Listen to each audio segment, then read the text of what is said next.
Ang lalaki habang tumatanda, yung qualities niya ng attractive sa babae, lumataas. Oo.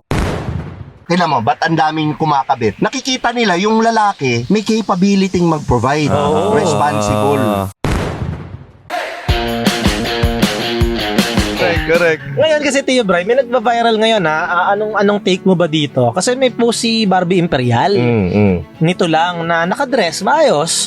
Ngayon may isang manyakol sa comment section na nag-comment na, boring, hindi naka-two-piece. Kasi si Barbie, marami yung post na mga naka-swimsuit, naka-two-piece. Ano talaga, solid talaga. So ngayon, pinagtanggol siya ng friend niya isa si Chi Filomeno.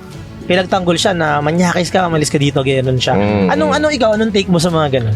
Sa akin, hindi yun Skynam. Yun yung sinasabi kong difference. Ang Skynam sa manyakis, iba yun. Okay.